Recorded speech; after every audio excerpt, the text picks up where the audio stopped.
we're in a serious situation right now. However, because the government didn't do what they said they were going to do, I'm now in this situation working in the Holiday Valley parking lot. So, you know, it's a difficult situation all the way around. That is just one of the many people 2 on Your Side's Nate Benson has spoken with over the last 18 months while he's covered broadband issues in Western New York.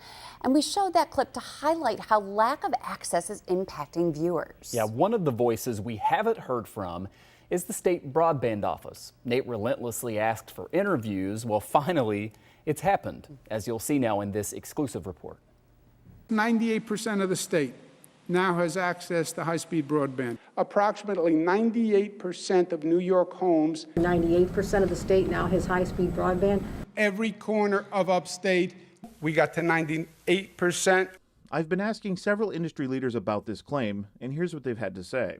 Our numbers overestimate who is covered. He's basing that 98% figure on some fairly well-known erroneous information. The FCC data is polluted by the self-interest by companies who wanted people to think more things are covered but not. The number, according to the FCC, is that it's basically universal access. I think the number is 225,000, where our data says it's 9 million. I had a chance to sit down via Zoom with Scott Rasmussen, the Assistant Vice President of the New York State Broadband Program.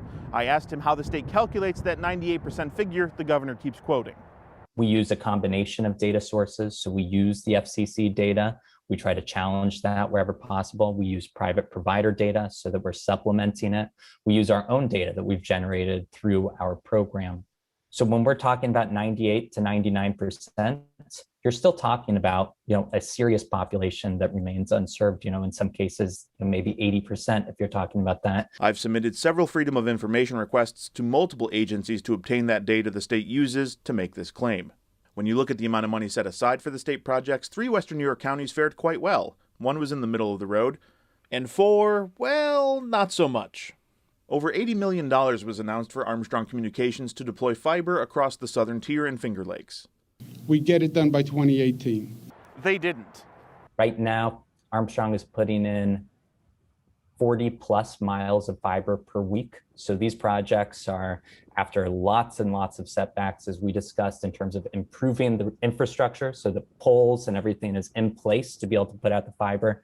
We're finally in the stage where we're starting to just throw it onto telephone poles everywhere that we can. So 2021, 2022, what can the residents down there expect? It depends on where you live. One last note on the money. Erie, Genesee, Niagara, and Orleans counties were ranked in the bottom percentile of counties that had projects in the state program. Erie County in particular was surprising, especially after this commitment from Governor Cuomo. Erie County has been prioritized for the first year, so there's going to be a big burst of energy and activity over this first year. Primarily next year, about 85% will be done, and then 2018, the remainder. It didn't, and I asked why. We'd have to be able to follow up with you on that. I don't want to take the step of speaking for the governor or trying to offer statements on his behalf about what promises were made. Wrapping things up with Scott Rasmussen, I gave him the opportunity to highlight what he thought the lasting legacy of the program would be. New York made an incredibly bold and aggressive investment in rural broadband in our state. And I think it's something that everyone in our state should be incredibly proud of. Currently, the state controller's office is conducting an audit of the New York State Broadband Program, and I'm told the results of that audit and investigation should be released soon. Reporting in Buffalo, Nate Benson, Channel 2 News. Well, if you would like to see more of Nate's reporting on broadband, we've got his whole collection posted right now on WGRZ.com. Yeah, and we'll stay on top of it as well.